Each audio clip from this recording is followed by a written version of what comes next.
उसी क्रम में आइए हम इसकी संस्तुतियों अर्थात बेसिक शिक्षा आकलन समिति 1955-56 के महत्वपूर्ण संस्तुतियों के बारे में 18 बिंदुओं पर अध्ययन करते हैं। नंबर 1, बेसिक शिक्षा के लिए अखिल भारतीय तथा क्षेत्रीय कॉन्फ्रेंस समय समय पेरियोडिकली पर आयोजित की जाएं।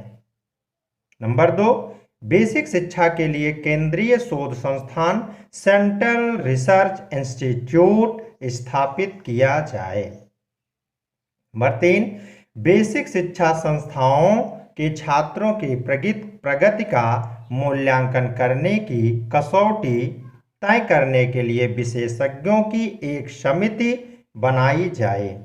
नंबर 4, स्नातकोत्तर बेसिक प्रशिक्षण महाविद्यालयों पीजी बेसिक ट्रेनिंग कॉलेजेस की स्थापना में विलंब नहीं करना चाहिए। इसी क्रम में केंद्र सरकार सुनिश्चित करें कि उसके द्वारा प्रारंभिक शिक्षा के लिए दिए अनुदान राज्यों के द्वारा बेसिक शिक्षा हेतु व्यय हो। अगला, राज्य सरकारें शीघ्र ही सभी प्राथमिक स्कूलों को बेसिक स्कूलों में परिवर्तित करने की नीति की घोषणा करें। अगला, राज्य सरकारें कच्ची सामग्री व उपकरणों की आपूर्ति तथा अतिरिक्त उत्पाद की बिक्री की दिशा में प्रभावी कदम उठाएं।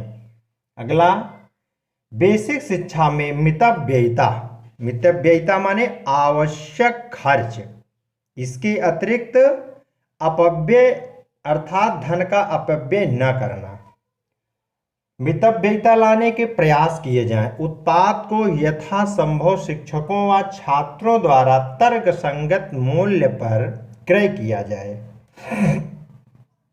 इसी क्रम में विश्वविद्यालयों को पोस्ट बेसिक शिक्षा की मान्यता देकर महाविद्यालयों में पोस्ट बेसिक स्कूलों से बाहर आ रहे छात्रों के प्रवेश की अनुमति दी जाए।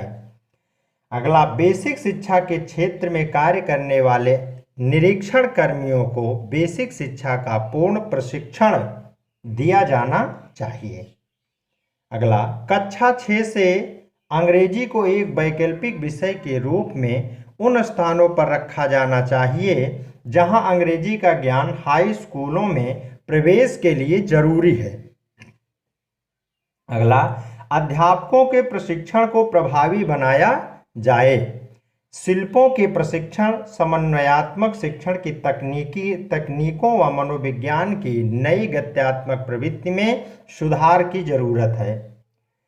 अगला, बेसिक प्रशिक्षण स्कूलों के अध्यापकों तथा छात्राध्यापकों को बेसिक स्कूलों के बालकों के लिए पढ़ने की पुस्तकों की पांडुलिपियां तैयार की जाएं। पांडुलिपियां लिपि की एक पद्धति है। सभी बेसिक स्कूलों को विस्तार कार्यक्रम एक्सटेंसिंग प्रोग्राम तैयार करने व क्रियान्वित करने चाहिए। अगला, बेसिक प्रशिक्षण स्कूल आवासीय होने चाहिए जिससे प्रजातांत्रिक सामुदायिक कार्यों तथा साथ साथ अध्ययन उत्पादन करने के सिद्धांतों का व्यवहारिक ज्ञान हो सके। अगला, सभी स्कूलों में बेसिक स्कूल की मूलभूत विशेषताएं यथा जैसे भूमि, कच्ची सामग्री, शिल्प उपकरण, प्रशिक्षित अध्यापक, शिल्प शिक्षा, समन्वयात्मक शिक्षण, प्रसार कार्य आदि की समुचित व्यवस्था होनी चाहिए। अब आइए देखते हैं 17 पॉइंट। बेसिक स्कूलों में पूर्ण रूपेण आंतरिक ढंग से एवं छात्रों की सतत प्रगति व संचयी अभिलेखों के आधार पर परीक्षा ली जानी चाहिए। अब आइए अंतिम, केंद्र व राज्य सरकारों को आम जनता की बेसिक शिक्षा के प्रति सहमति बनाने तथा उनका सहयोग प्राप्त करने के उपाय करने चाहिए। हम जानते हैं वीडियो थोड़ा जल्दी जल्दी गति में है, किंतु नेटवर्किंग स्पेसिंग को ध्यान में रखते हुए थोड़ा गति ज़्यादा है। 2-3 बार आप चला करके सुन लेंगे। कहीं कोई दिक्कत होती है तो आप प्रश्न के माध्यम से पूछ सकते हैं। अब इसके सारांश पे आ जाते हैं। उपसंहार।